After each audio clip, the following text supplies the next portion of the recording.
नमस्कार साथियों, मैं अभिषेक तिवारी स्वागत करता हूं एक बार फिर से आपके अपने परिवार वंदे मातरम 2.0 में। हम देख रहे हैं कि भारत के प्रमुख शास्त्रीय नृत्य उनके नर्तक या उसके कलाकार के बारे में। तो हमने कल देखा था भरतनाट्यम के बारे में, जो कि तमिलनाडु का एक शास्त्रीय नृत्य है। आज हम देखेंगे कुचिपुड़ी। कुचिपुड़ी कहाँ का है? आंध्र प्रदेश का है। कहाँ का है? आंध्र प्रदेश का है। तो आज हम देखने वाले हैं कुचिपुड़ी और उड़ीसी के बारे में। तो पहले देख लेते हैं कुचिपुड़ी के बारे में, जो कि आंध्र प्रदेश का एक शास्त्रीय नृत्य है। तो इसमें सबसे पहले नाम आता है यामिनी कृष्णमूर्ति जी का। इनका नाम आप लोगों ने पहले भी सुना होगा, क्योंकि ये भरतनाट्यम के लिए भी जानी जाती हैं। ये भरतनाट्यम और कुचिपुड़ी दोनों शास्त्रीय नृत्य को करती हैं। उसके बाद दूसरे नंबर पर लिखा है लक्ष्मी नारायण शास्त्री। वेम्पत चित्रा, वेम्पत चिन्ना भी इनका नाम हो सकता है। सत्यम, वेम्पत चिन्ना सत्यम, वेम्पत चित्रा सत्यम। उसके बाद है हलीम खान और अपर्णा सतीशन, वेदांतम सत्यनारायण। तो ये कुछ नाम इम्पॉर्टेंट थे। और उसके नीचे जो नाम लिखा है उनको कोई मतलब पुरस्कार प्राप्त हुआ है, चाहे पद्मश्री हो या राष्ट्रीय संगीत नाटक अकादमी हो, कोई ना कोई पुरस्कार इनको प्राप्त हुआ है। तो सबसे इम्पोर्टेंट नाम आता है अपर्णा सतीशन। इनको जो है, इनका संबंध जो है केरल से है। अब कुचिपुड़ी तो है आंध्र प्रदेश का, लेकिन इनका जो राज्य है, कहाँ की निवासी थी, वो केरल की थी। और ये मतलब कुचिपुड़ी की एक प्रख्यात नृत्यांगना थी।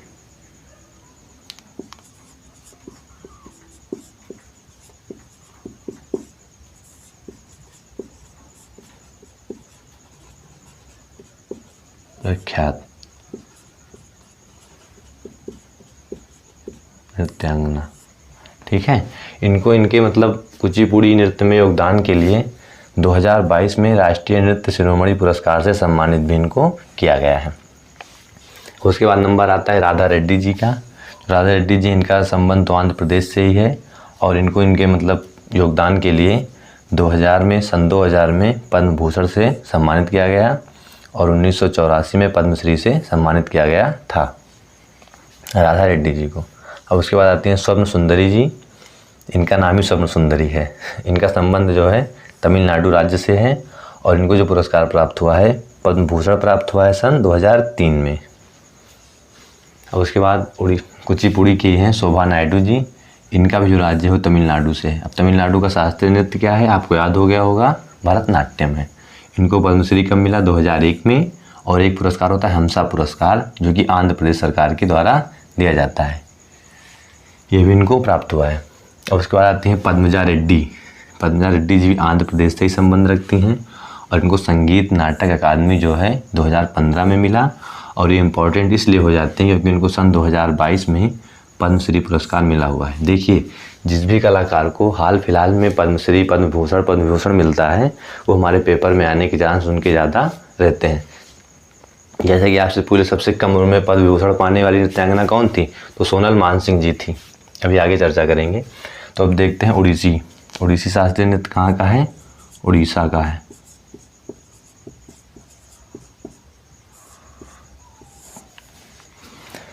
तो इसमें सबसे पहले नाम आता है हरे कृष्ण बेहरा जी का। और उसके बाद देखिए आगे सोनल मानसिंह जी।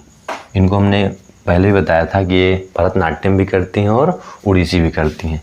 इन्हीं को सबसे कम उम्र में पद्म विभूषण प्राप्त हुआ है। अगले नंबर पे है किरण सहगल जी।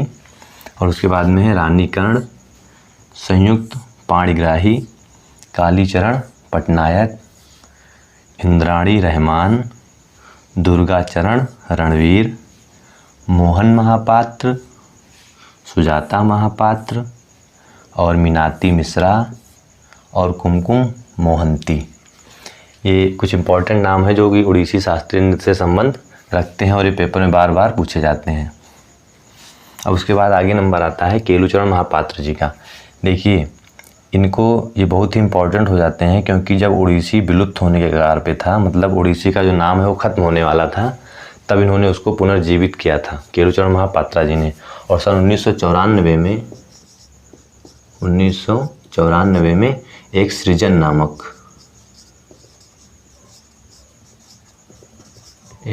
नामक मतलब विद्यालय बनाया था, विद्यालय खोला था, जिसमें ये क्या करते थे कि उड़ीसी शास्त्रीय नृत्य के बारे में सबको नृत्य सिखाते थे।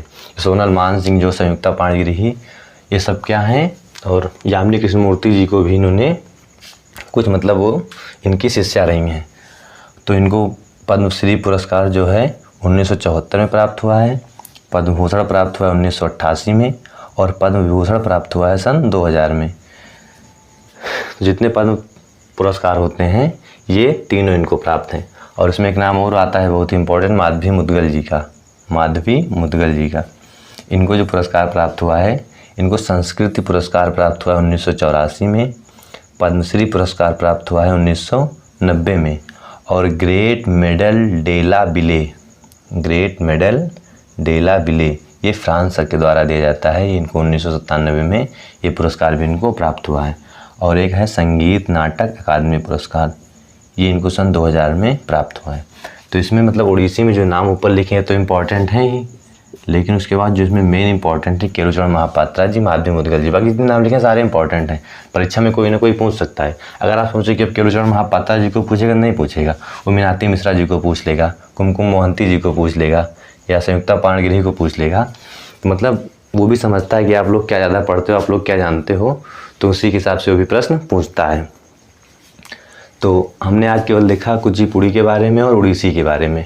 अब अगली वीडियो में जितने भी वो शास्त्रीय नृत्य बच रहे हैं उनके बारे में हम चर्चा करेंगे, और उनके कौन कौन से कलाकार हैं उसके बारे में आपको बताएंगे। तो जय हिंद, जय भारत।